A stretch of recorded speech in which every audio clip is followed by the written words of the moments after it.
హరే కృష్ణ దండోత్ప్రణామాలు అందరి భక్తులకి స్వాగతం. ఈరోజు మన శ్రీమద్ భాగవతం చర్చలోకి మీరందరూ వచ్చినందుకు ఎంతోసేపు వచ్చేప్పటి నుంచి వెయిట్ చేస్తున్నట్టున్నారు. యాక్చువల్లీ నేను టైం కొద్దిగా మిస్ అయిపోయింది చూసుకోవడం, ఎందుకంటే మధ్యలో కరెంట్ పోయింది స్టార్టింగ్లో, అందుకే కొంచెం హిందీ క్లాస్ చూసుకోలేదు. నేను ఒక 5 minutes ఎక్స్ట్రా వెళ్ళిపోయింది. సో మనం ఈరోజు చర్చ ఆరంభిద్దామంట. ఈరోజు మనం ముఖ్యంగా చూసేది కాలం యొక్క ప్రభావం, దాని లక్షణాలు, దాని ప్రభావం ఎలా ఉంటుందో దాని గురించి చర్చించాము. ఇక్కడ వస్తుంది మనకు చర్చ. మనకి ఈరోజు విదురుడు అడుగుతాడు దాని గురించి సంబంధించిన ప్రశ్న మైత్రేమునికి. 3వ స్కందం 10వ అధ్యాయం 10వ శ్లోకం నుంచి 17వ నంబర్ శ్లోకం వరకు ఈరోజు చర్చించుకుందాం. సో ముందుగా మంగళాచరణ చేసుకొని ఓం అజ్ఞానతిమిరాంధస్య జ్ఞానాంజనాశలాకయా చక్షురున్మిలితం యేన తస్మై శ్రీ గురవే నమః. శ్రీచైతన్యమనోభీష్టం స్థాపితం యేన భూతలే స్వయం రూపః కదా మह्यं దదాతి స్వపదాంతికం.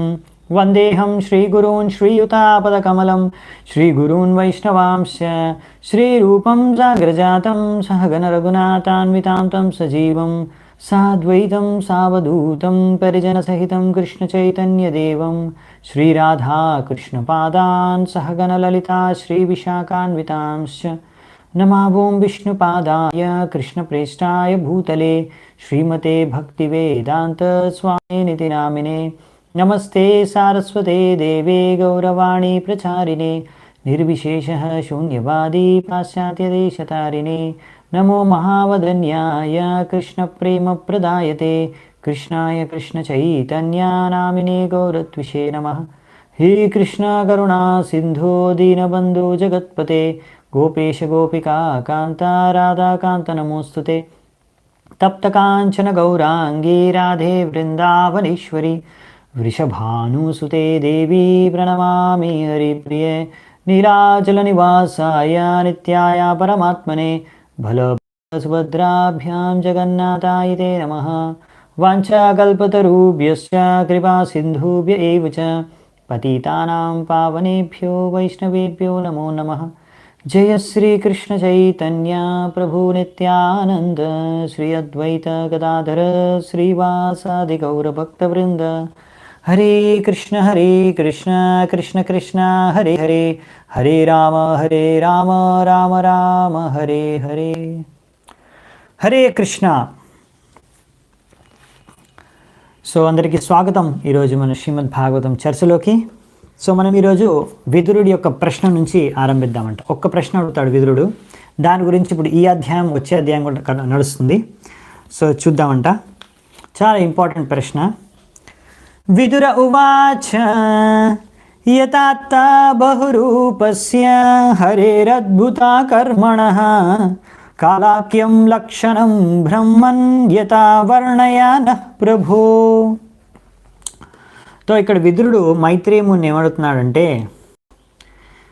హే ప్రభు, యథా వర్ణయ నా ప్రభో, హే ప్రభు మీరు ఎంతో గొప్ప మహాపండితులు, నాకు దయచేసి వర్ణించండి. దేని గురించి?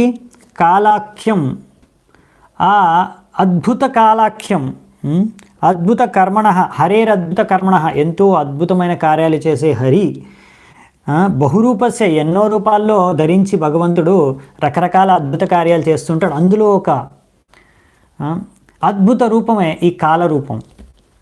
కాలాఖ్యం లక్షణం, దాని లక్షణాలేంటి? ఈ యొక్క అద్భుత రూపం భగవంతుడిది కాలరూపంలో దాని యొక్క లక్షణాలు, ఆయన చేసే కార్యాలు ఈ కాలం ద్వారా, దాని గురించి నేను తెలుసుకోవాలనుకుంటున్నాను. భగవంతుడు ఒక గొప్ప నటుడు, ఆయన దీని ద్వారా ఏం చేస్తున్నాడు, ఈ కాలం ద్వారా ఏం చేస్తాడు ఈ కార్యాలు, ఆ విషయాలన్నీ కూడా నాకు విస్తృతంగా తెలియచేయండి అని ఇక్కడ విదురుడు మైత్రేయుని అడుగుతున్నాడు. ఎందుకంటే ఈ కాలం కూడా ఒక చాలా ప్రభావితమైనది. సమయం, అవునా? సమయం ప్రభావం చాలా మందికి అర్థమై ఉంటుంది ఇప్పటివరకు జీవితంలో. ప్రతిదానికి ఒక సమయం ఉంటుంది. అది పరివర్తన చెందడానికి, పెరగడానికి, ఉన్నతి చెందడానికి, తర్వాత వినాశనానికి కూడా కరెక్ట్ సమయంలో ఆ వినాశనం అనేది జరుగుతుంది. అది అణు స్థాయిలో, అటామిక్ డిజల్యూషన్, అటామ్ స్థాయిలో. కానీ ప్రతి వస్తువుకి ఒక లైఫ్ టైం ఉంటుంది. అవునా? మీరు ఒక బండి కొన్నారనుకోండి, దానికి లైఫ్ టైం ఉంటుంది. మీరు లేకపోతే మొబైల్ తీసుకున్నారనుకో, ఒక 4 ఏళ్ళు 5 ఏళ్ళు మా అంటే పనిచేస్తుంది. తర్వాత సో ప్రతిదానికి ఒక టైం అనమాట, లైఫ్ టైం. ఈ టైం తర్వాత ఇంకా అది అంతే. సో దాని నాశనం అయిపోతుంది. యాటమ్స్ అంటే ఏ యాటమ్ కూడా ప్రతి దాని ఫంక్షనింగ్ కూడా అన్నీ కూడా మెల్లిమెల్లిగా డిస్ట్రాయ్ అవుతాయి. అంటే అటామిక్ లెవెల్లో ఒకటి సమయానుసారంగా జరుగుతుంది పరివర్తన కానీ నాశనం కానీ అంతిమంగా. అంటే ఈ భౌతిక సృష్టికి సంబంధించి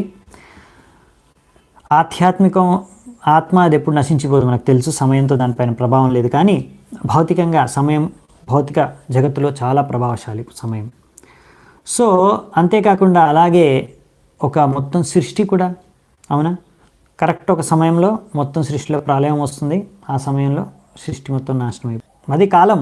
ఆ కాలం అయిపోగానే నాశనం. హరే కృష్ణ.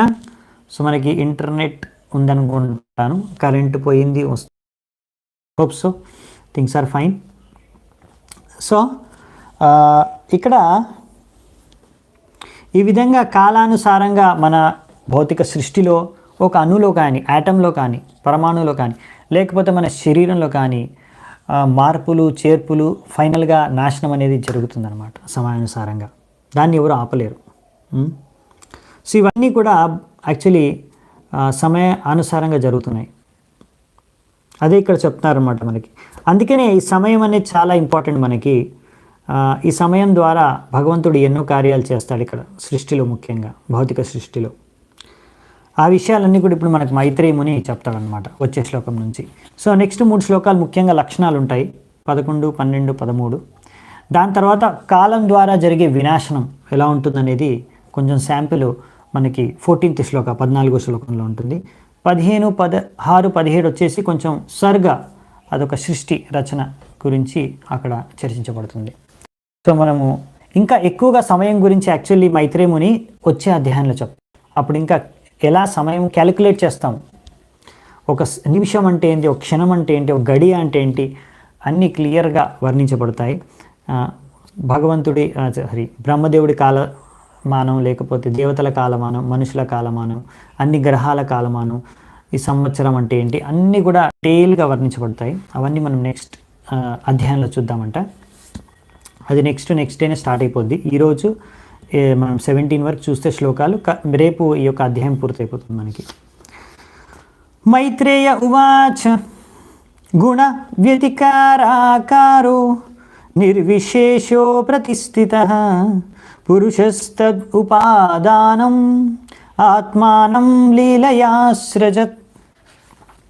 ఇంకేం చెప్తున్నారు ఇక్కడ మైత్రేయ ముని? ఇప్పుడు ఈ కాలం ఏదైతే ఉందో ఇది 3 గుణాలు పనిచేయడానికి ఒక ముఖ్యమైన కారణం. అంటే సరైన కాలంలో సరిగ్గా గుణాలు కాలానుగుణంగా యాక్చువల్లీ గుణాలు కాలానికి అనుగుణంగా గుణాలు పనిచేస్తాయి అన్నమాట. సో ఈ కాలం అనేది భగవంతుడి ఒక చెప్పాలంటే ఇక్కడ అవ్యక్త రూపం. అది మళ్ళీ మనకి నెక్స్ట్ శ్లోకాల్లో వస్తాయి, ఇప్పుడు చూద్దాము. సో భగవంతుడి యొక్క రూపమే ఇది. భగవంతుడి ఆధ్వర్యంలో భగవంతుడికే ఒక ఇన్స్ట్రుమెంట్, ఒక నిమిత్తమై భగవంతుడి కాలం ద్వారా కాలాన్ని నుంచి ఎన్నో విషయాలు ఇలా ప్రకృతిని లేకపోతే 3 గుణాలని ప్రభావితం చేసి పనిచేసేలా చేస్తారు. ఆ విధంగా ఈ సృష్టికి సంబంధించిన ఎన్నో లీలల్లో, ఆయన సృష్టి రచన ప్రళయ పాలన లీలల్లో సమయం అనేది ఒక ముఖ్యమైన భూమికని పోతుంది. సో ఇది అనంతమైన కాలం, దీనికి ఏమాత్రం కానీ ఇది ఒక భగవంతుడి ఒక ఉపాదానం, ఇన్స్ట్రుమెంట్ అన్నమాట. ఉపాదానం సంస్కృతంలో కూడా అదే శబ్దం ఉంది. సో ఈ కాలంని మనం చూడలేము, కానీ కాలం ద్వారానే భగవంతుడు ఎన్నో కార్యాలు భౌతిక సృష్టిలో చేస్తారు. సో ఈ కాలం గురించి ఏవైతే విషయాలు మనకు శాస్త్రాల్లో చెప్పారు, లైక్ భాగవతంలో కానీ మన శాస్త్రాల్లో కానీ, ఈరోజు వైజ్ఞానికులు కూడా దాంతో అంగీకరిస్తున్నారు. అవును, మీ శాస్త్రాల్లో చెప్పింది కరెక్టే అని. ఇంకా వేరే గ్రంథాల్లో కూడా ఈ విషయాలు చెప్పారు. హెబ్రూ గ్రంథాల్లో కూడా రాశారన్నమాట. ఈ కాలం అనేది భగవంతుడి యొక్క రూపమే అని, ప్రతినిధి అని. సో ఈ కాలం ద్వారానే అన్నీ మెజర్ చేయబడతాయి, కొల్చబడతాయి. మన కార్యాలు, మన ఇంద్రియాల ద్వారా జరిగే కార్యాలు, దీని ద్వారానే మనము ఆ కాలము, అతీత, వర్తమానం లేకపోతే భవిష్యత్తు అని 3 వర్గాలుగా కాలాన్ని మనము విభజించుకుంటాం కదా. ఎందుకు?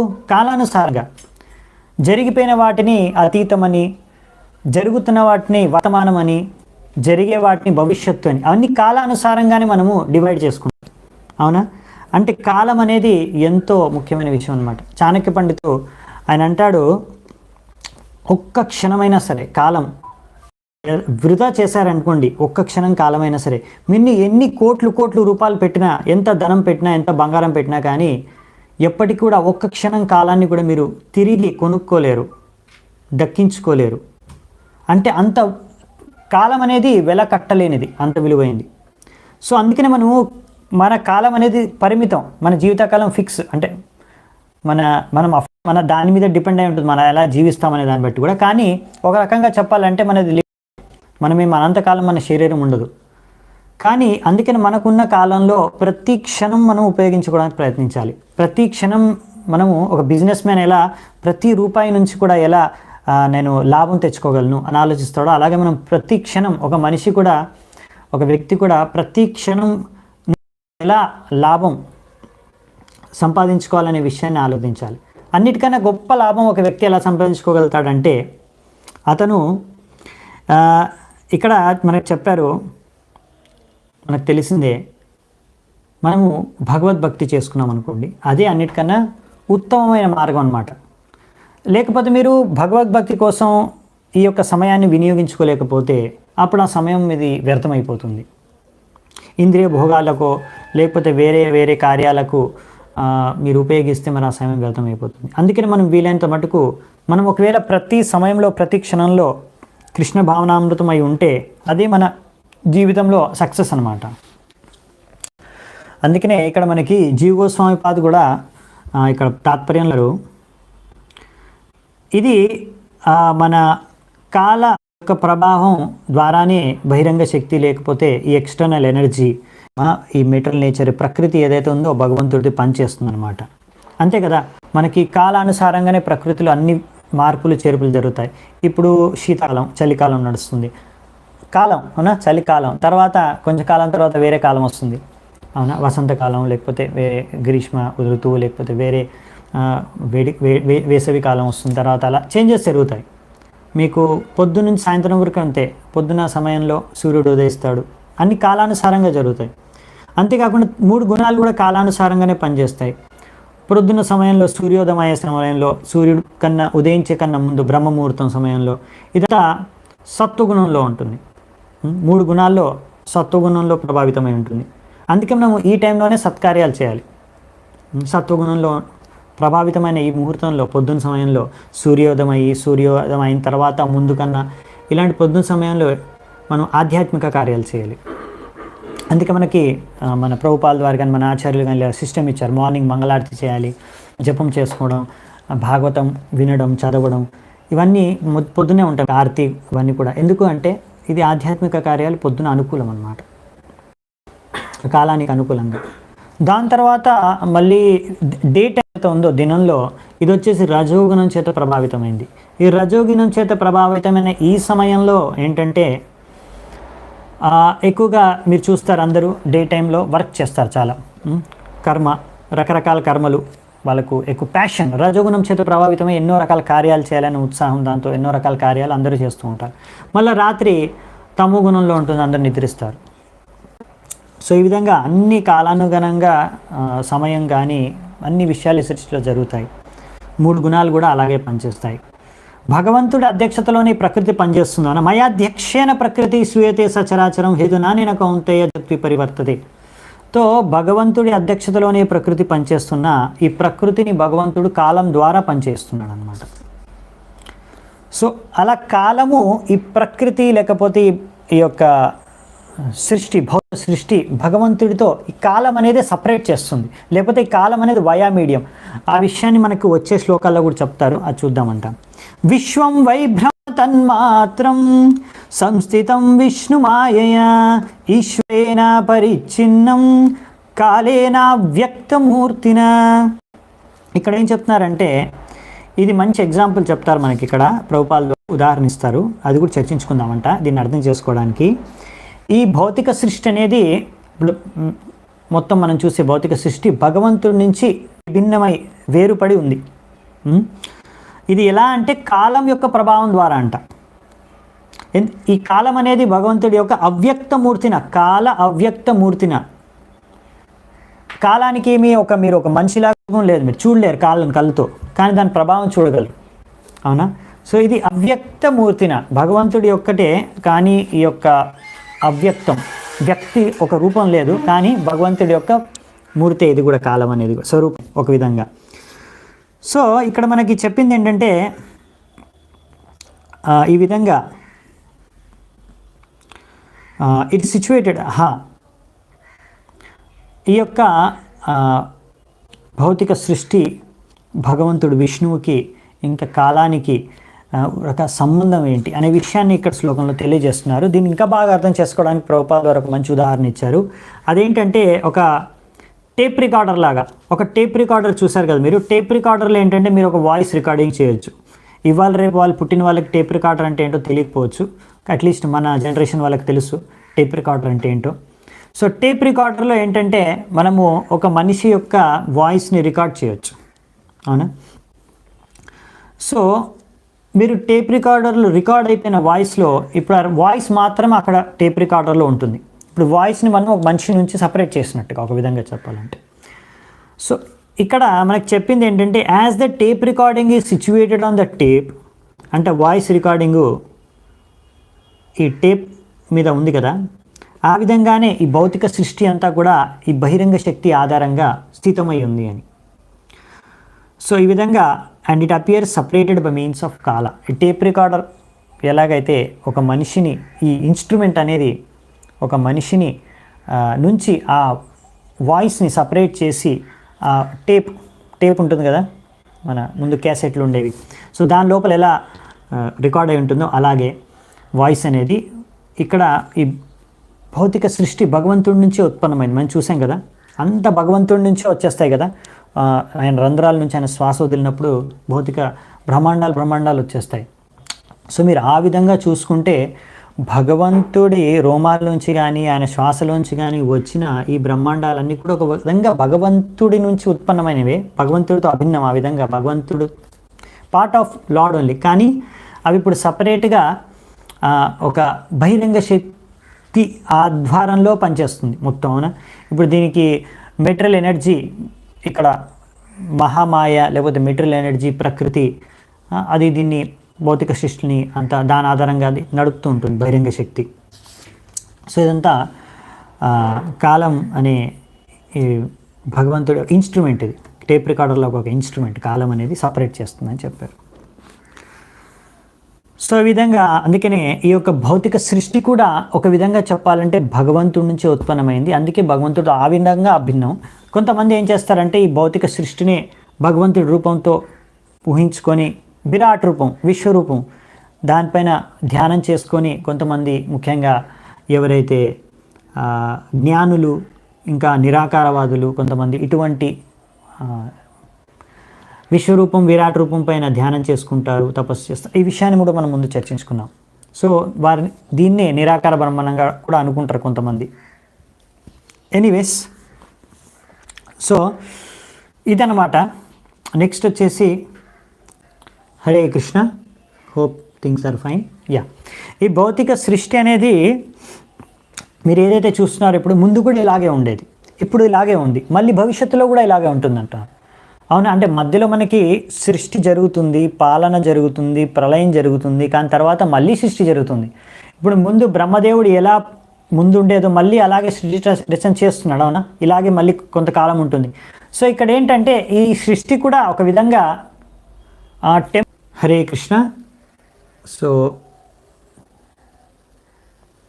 హరే కృష్ణ హరే కృష్ణ కృష్ణ కృష్ణ హరే హరే, హరే రామ రామ రామ హరే హరే. Okay, fine.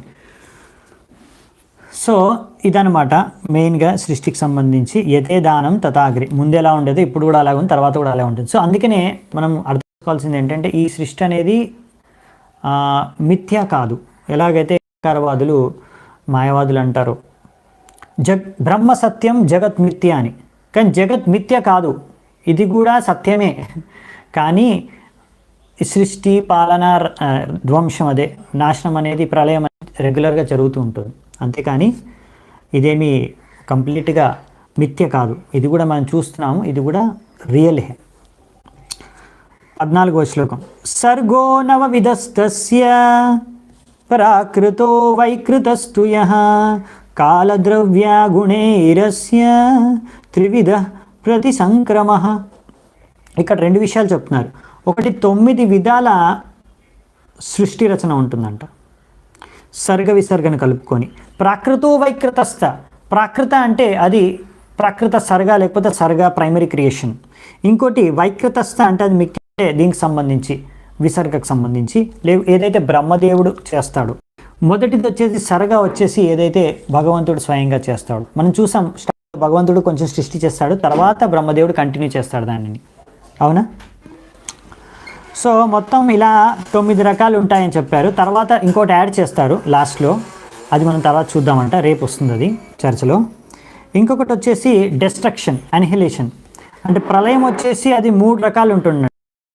ఒకటి కాల ప్రభావం ద్వారా, ఇంకొకటి కాలం ద్వారానే జరిగేది, ఇంకొకటి ద్రవ్యంలో మార్పుల ద్వారా, ఇంకొకటి కార్యాల కారణంగా. సో 3 కారణాల ద్వారా 3 రకాల ప్రళయాలు జరుగుతాయంట. అది కూడా సమయానుసారంగానే. సో అవి ఏంటివంటే ప్రభుపాల ద్వారా ఇంకా బాగా మనకు వివరిస్తారు. ఒకటి వచ్చేసి కాలానుసారంగా, అంటే ఎప్పుడైతే బ్రహ్మదేవుడి యొక్క ఆయువు సమాప్తం అయిపోతుందో, అంటే బ్రహ్మదేవుడి యొక్క 100 సంవత్సరాలు సమాప్తం అయిపోయినప్పుడు అన్ని బ్రహ్మాండాలు నాశనం అయిపోతాయి. అవునా? అన్ని బ్రహ్మాండాలన్నీ కూడా నాశనం అయిపోతాయి, ఆ ప్రళయం. ఇంకొకటి వచ్చేసి ద్రవ్య, చూడండి ఇక్కడ 3 ఇచ్చారు. కాల ద్రవ్య గుణైరస్య, కాల అనేది ఒకటి, ద్రవ్య ఇంకోటి గుణైర్. ద్రవ్య వచ్చేసి ఇక్కడ ప్రభుపాల ద్వారా రాస్తున్నారు, ఎప్పుడైతే బ్రహ్మదేవుడి యొక్క రాత్రి అయిపోతుందో, రాత్రి వేళ మనం చెప్పుకున్నాం కదా, అప్పుడు శంకర్షుని యొక్క ముఖాన్ని నుంచి కూడా ఒక అగ్ని వచ్చి దాని ద్వారా కూడా ఇంకా ప్రళయం వచ్చి ఇంకా మిగతా కారణాలన్నీ ద్వారా కూడా కొంచెం ఇక్కడ ద్రవ్య అంటే ఎలిమెంట్స్.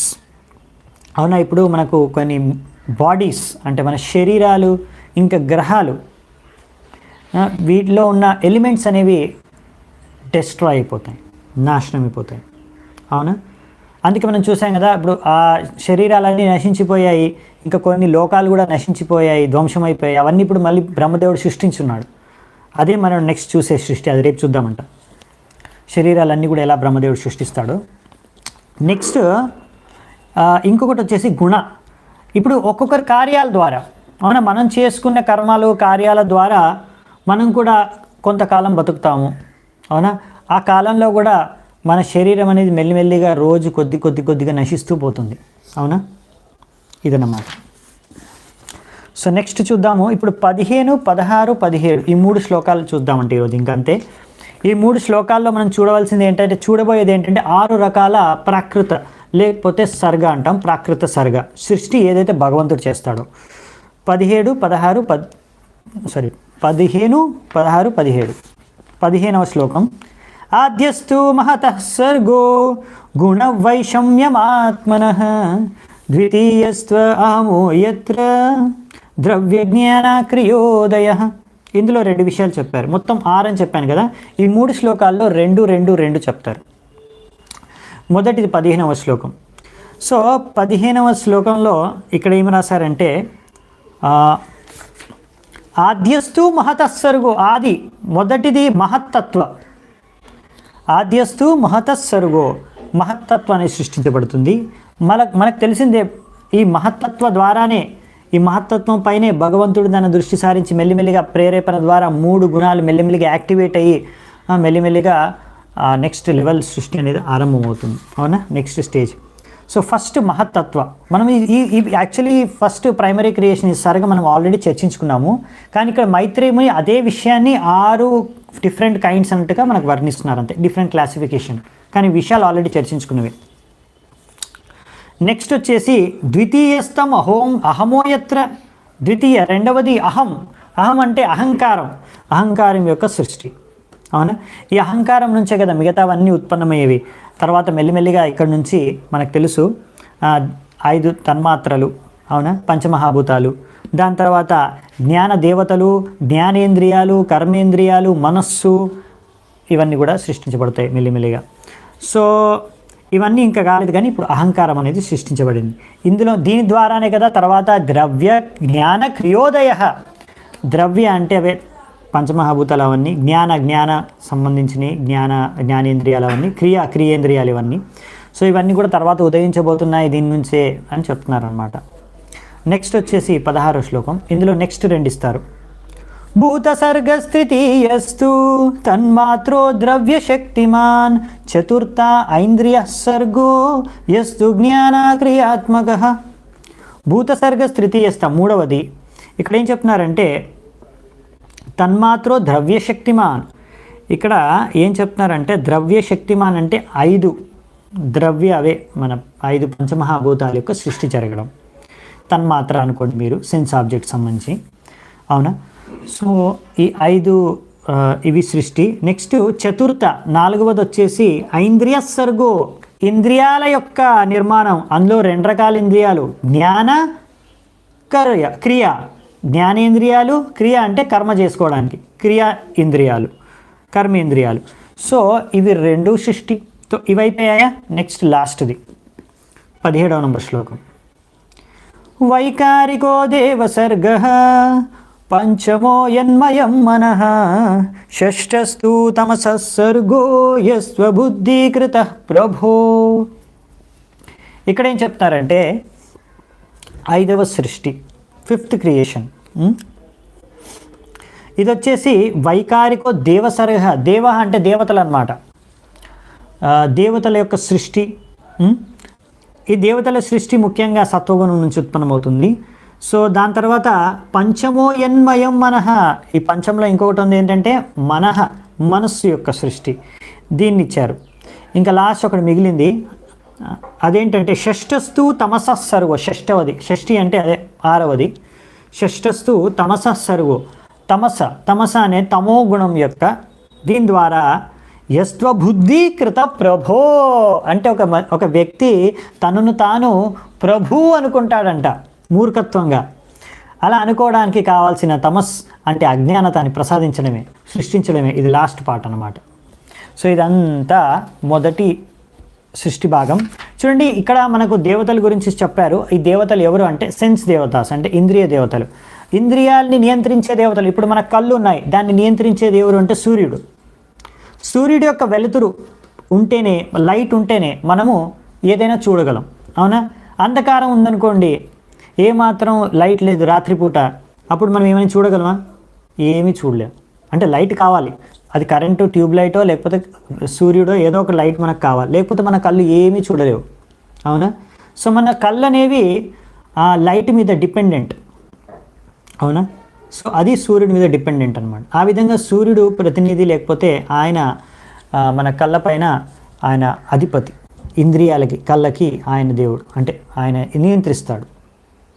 అలాగే ఈ విధంగా మనస్సుని నియంత్రించేది చంద్రుడు. అందుకే చంద్రుడు జరుగుతాయి కదా మనకి మార్పులు. చంద్రుడి ప్రతిరోజు ఆయన పెరుగుతాడు, తగ్గుతాడు. తద్వారా మన మనస్సు కూడా దానికి ప్రభావితం అవుతుంది. దాని ద్వారా మనకు రకరకాల ఆలోచనలు, రకరకాల విధంగా మనస్సు కూడా పనిచేస్తుంది అనమాట. దాని ప్రభావం, చంద్రుడి యొక్క ప్రభావం ఉంటుందన్నమాట మన మనస్సు పైన. ఆయన కదలికలు మన మనస్సు పైన ప్రభావం ఉంటుంది. ఇంకా నెక్స్ట్ వచ్చేసి ఇందులో చెప్పిన అంశం ఏంటంటే తమస్సహ, ఈ తమో గుణం. ఇది వచ్చేసరి అంధకారంలో ఉంచుతుంది. ఇది భగవంతుడి యొక్క అవిద్యా శక్తి కారణంగా మనము అసలైన జ్ఞానాన్ని మర్చిపోతాం. అంటే ఏంటంటే మనం అసలైన రూపం ఏంటి? మన స్వరూపము జీవేర స్వరూపై నిత్యేర కృష్ణదాస్. మనం కృష్ణు యొక్క దాసం, అది మన అసలు స్వరూపం. కానీ దాన్ని మరిచిపోయి మనమే ప్రభు అనుకునే విధంగా చేసేదే ఈ అజ్ఞానం, అవిద్యా శక్తి అన్నమాట. ఎందుకండి ఇలా భగవంతుడు ఇలా చేస్తున్నాడు, మన అజ్ఞానంలో ఉంచుతున్నాడు? సృష్టించినప్పుడు, మనం పుట్టినప్పుడు ప్రతి పాప, చిన్న బాబు కూడా అజ్ఞానంలో ఉంటాడు, ఏం తెలియదు ఆ పాపకు బాబుకి. మనం ఎటువంటి శిక్షణ ఇస్తే దాని మీద అటువంటి విషయాలే నేర్చుకుంటారు పిల్లవాడు, అవునా. సో అందుకనే సరైన శిక్షణ ఇచ్చి మనము భగవద్భక్తి గురించి శిక్షణ ఇస్తే చిన్నప్పటి నుంచి వాళ్ళు మంచి భక్తులుగా తయారవ్వచ్చు. సో మరి ఎందుకండి అజ్ఞానంలో ఉంచి అలా పుట్టినప్పుడు అందరూ అజ్ఞానంలో ఉంటారు, ఎందుకు అలా భగవంతుడు అలా మన అజ్ఞానంలో ఉంచుతున్నాడంటే, మనం కోరుకున్నాం కదా, మనము భగవంతుడితో అక్కడ భగవద్ధామంలో సేవ చేసుకోవాలనుకుంటే ఇక్కడ ఎందుకు వస్తాం? మనము ప్రభువు అవుదాం అనుకున్నాం. అందుకనే భగవంతుడు సరే నువ్వు ప్రభు అవ్వాలంటే నువ్వు మర్చిపోవాలి, మరి నువ్వు దాస్ అని. నువ్వు దాస్ అని గుర్తుంచుకుంటే నువ్వు ప్రభు ఎలా అవ్వగలవు? అవునా? నువ్వు దాస్ అని గుర్తుంచుకుంటే నువ్వు ప్రభు జీవించలేవు కదా. అందుకే నువ్వు మర్చిపోవాలి నువ్వు దాస్ అనేసి. అందుకని అవిద్యాశక్తి ద్వారా మనం మర్చిపోతాం మనం దాస్ అనే విషయాన్ని, భగవంతుడికి దాస్ అనే విషయాన్ని మర్చిపోయి మనమే ప్రభు అనుకొని ఇక్కడ జీవించి అలాగే ప్రభులాగా భోగించాలనేసి, ఇంకొకరిని నియంత్రించడానికి, ఇంకొకరిని మన స్వార్థం కోసం ఉపయోగించుకోవడానికి, లేకపోతే ప్రతి ఒక్క విషయాన్ని సేకరించడం, ధనం కానీ విషయ వస్తువులు కానీ మన ఇంద్రియాలతో భోగించడానికి. ఎందుకంటే మనం ప్రభు అనుకుంటాం కదా, అందుకనే. సో దాని కారణంగా కొంచెం తాత్కాలిక సుఖం పొందుతామేమో, కానీ ఎన్నో రకాల కష్టాలు, మనోవేదన, దుఃఖాలు కూడా దాంతోపాటు మనం అనుభవిస్తాం అన్నమాట. సో మరి అసలైన జ్ఞానం పొందాలంటే భగవతత్వం, భగవద్జ్ఞానం ద్వారా, విజ్ఞానం ద్వారా, ఈ యొక్క శిక్షణ ద్వారా, భాగవతం ద్వారానే మనం తెలుసుకోగలం మన స్వరూపం ఏంటనేది. సో ఇదన్నమాట. సో అందుకనే మనం అర్థం చేసుకోవాల్సింది ఏంటంటే మనము దాస్ అని. ఇంకా చెప్పాలంటే మన యొక్క స్వరూపం గోపీ భర్త పదకమలయోర్ దాసాను దాస్, ఇదనమాట మన ఐడెంటిటీ. యాక్చువల్లీ డైరెక్ట్ కృష్ణుడు దాస్ కూడా కాదు. గోపీ భర్త అంటే ఆయన కృష్ణుడు, కృష్ణుడి యొక్క దాసాను దాస్. ఇది చాలా ముఖ్యమైన పాయింట్. చాలామంది దీన్ని అర్థం చేసుకోలేరు. దాని కారణంగా ఎంతోమంది భక్తి జీవితంలో వచ్చినా కానీ చాలా బాధపడుతూ ఉంటారు. మొన్న ఒకరితో నేను మాట్లాడుతున్నాను. అతను అంటున్నాడు, ప్రభుజీ ఇక్కడ మన ఇస్కాన్లో ఎంతమంది రకరకాల భక్తులు ఉన్నారు, వాళ్ళందరినీ కంట్రోల్ చేయడం చాలా కష్టంగా ఉంది ప్రభుజీ అన్నాడు. నేనేం అనలేదు. నాకు నవ్వు వచ్చింది ఏంటంటే, నువ్వు వాళ్ళని ఎందుకు కంట్రోల్ చేయాలనుకుంటున్నావు? నువ్వు కంట్రోల్ అవ్వడానికి వచ్చావా? నువ్వు దాస్ అవ్వడానికి వచ్చావా ఇస్కాన్కి? ఎలా కంట్రోల్ చేయాలి ప్రభు? కంట్రోల్ చేయలేకపోతున్నాను. ఒక్కొక్క మనస్తత్వం, ఒక్కొక్కరిది ఒక్కొక్క విధానం ఉండేది. ఎలా వీళ్ళందరినీ కంట్రోల్ చేయడం ఎలా అంటే చాలా కష్టంగా ఉంది. నిన్ను కంట్రోల్ చేయమని వాడు చెప్పాడు. భగవంతుడు ఎప్పుడు నిన్ను కంట్రోల్ చేయమని చెప్పలేదు, భక్తులకు సేవ చేయమని చెప్పాడు. సో మీ వాక్యాలు మీ చేతనను క్లియర్గా ప్రదర్శిస్తున్నాయి. సో ఆయన మాట్లాడుతుంటే నాకు అర్థమైపోయింది, వీడు మాట్లాడే విషయంలోనే ఇతను చింతించే విషయమే తప్పుగా ఉందని. సో చాలామంది ఇలా ఫ్రస్ట్రేషన్కి, టెన్షన్కి, యాంగ్జైటీకి గురవుతారు. ఎందుకంటే ప్రభు అవ్వడానికి ప్రయత్నించి, అలా కంట్రోల్ చేయడానికి ప్రయత్నించి ఫ్రస్ట్రేట్ అయిపోతారు. అరే నేను వాడిని కంట్రోల్ చేయలేకపోతున్నాను, ఆ భక్తుడిని నేను కంట్రోల్ చేయలేకపోతున్నాను అని ఫ్రస్ట్రేట్ అయిపోతారు. నువ్వు ఎందుకు కంట్రోల్ చేయాలి అతన్ని? నువ్వు అతనికి సేవ చేయాలని ప్రయత్నించు. నువ్వు ఆనందంగా ఉంటావు, ఆయన కూడా ఆనందంగా ఉంటాడు. మనం ఏ పొజిషన్లో ఉన్నా సరే, ప్రభు ఆయన నా అండర్లో ఉన్నాడు, ఆయన అండర్లో ఉన్నా నువ్వు ఆయనకు సేవకుడివే. మనది సర్వెంట్ లీడర్షిప్ అంటారు. మనం లీడర్ అయినా కానీ మనం సర్వెంటే ఇక్కడ భక్తిలో. సో మనం ఏంటంటే అతనికి ఎలా మనము సేవ చేయాలి, అతనికి భక్తిలో అతను ఎలా ఎదగడానికి మనము దోహదపడాలి. అదే మన సేవ మెయిన్, మీరు పై స్థాయిలో ఉంటే. అంతేగాని ఇప్పుడు అతను నాకన్నా జూనియరు, అతన్ని ఎలాగైనా కంట్రోల్ చేయాలి, అతన్ని ఎలాగైనా ఉపయోగించుకోవాలి నా యొక్క దీనికోసం అనేది అలా ప్రయత్నించారనుకోండి, మీరు చాలా బాధలు, కష్టాలు, టెన్షన్లు, ఫ్రస్ట్రేషన్లు అనుభవిస్తారు. సో మనం ఎప్పటివరకైతే కంట్రోలర్ మెంటాలిటీని వదులుకోమో అప్పటి వరకు మనము ఈ భౌతిక సమస్యల నుంచి, ఎప్పుడు మనోవేదన నుంచి, ఫ్రస్ట్రేట్ నుంచి బయటపడం. అందుకనే మనం ఎప్పుడైనా దాస్ అవ్వడానికి ప్రయత్నించాలన్నమాట. సో ఇక్కడే మనము ఈ యొక్క చర్చను ముగిద్దామంట. సమయం అయిపోయింది, కొంచెం ఎక్కువనే అయిపోయింది. సో మీ అందరికీ ధన్యవాదాలు. శ్రీమద్ భాగవతంకి జాయ్, శిల ప్రభుపాదికి జాయ్, సమవేత గౌరభక్త వృందికి జాయ్, నితాయ్ గౌర్ సీతానాథ్ ప్రేమానందే, హరి హరి బోల్.